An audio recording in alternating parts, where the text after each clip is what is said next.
so popped one of the mirrors out and out of its little bag, and probably looking at these thinking, what are different about these than what's on the truck already? And really, the only thing is these signals are different. These are more of a C shape, whereas the ones I have on the truck are just straight switchbacks, and these I believe are switchbacks as well. So otherwise, nice mirrors. They do have a pretty good texture on them, and I was looking, and they do come with a new little foam gasket piece and the little alignment pin here that most mirrors you have to cut off. So I'm interested to see if you have to on these, or if they will work. So anyway, I guess we'll run out here and go ahead and get these things installed. All right, guys. So as far as pulling these mirrors out, real easy.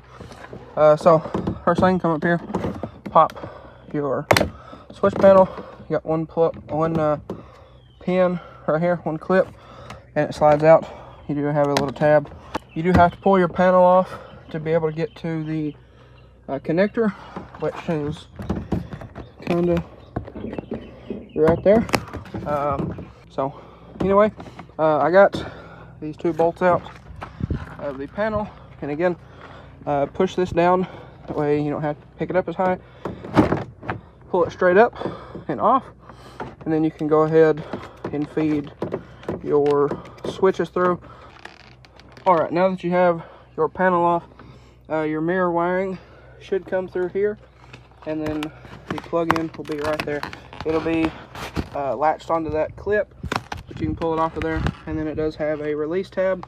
You can go ahead and pop that tab and unplug it. Probably pretty stubborn, but you go ahead, feed your wires through here, and go ahead and slip the mirror out. So now we're going to bring the new mirror in.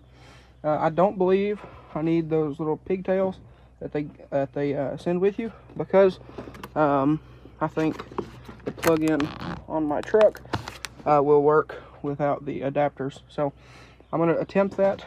You will have to fish this down through here, but it's not too difficult.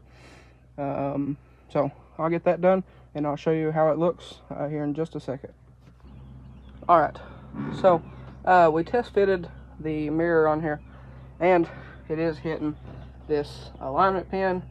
So we're going to take a pair of side cutters. I have to run out here and get some, but we're going to take a pair of side cutters and cut this top portion of this tab off, and they should be okay.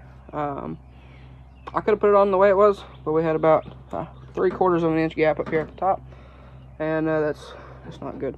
So anyway, we did have to do that on these mirrors with trimming that off.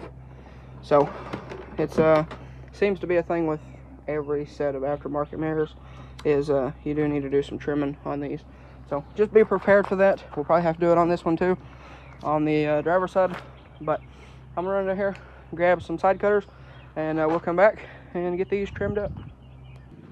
All right, guys, so we got the first mirror installed. Fit a little gap here, but other than that, they fit pretty nice, kind of all the way around. So pretty impressed as far as all that goes. But we got the door panel all back together, as y'all can see here. So now we're gonna go ahead, run over there, and get the other side swapped out. All right, guys, so we just got the driver's side mirror here all installed. Now here in a second, I'll have my grandpa turn the running lights on, that way y'all can see those, and the turn signals.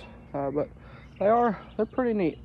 I will say, I do kind of wish that these were like a sequential, but they do look really nice nonetheless.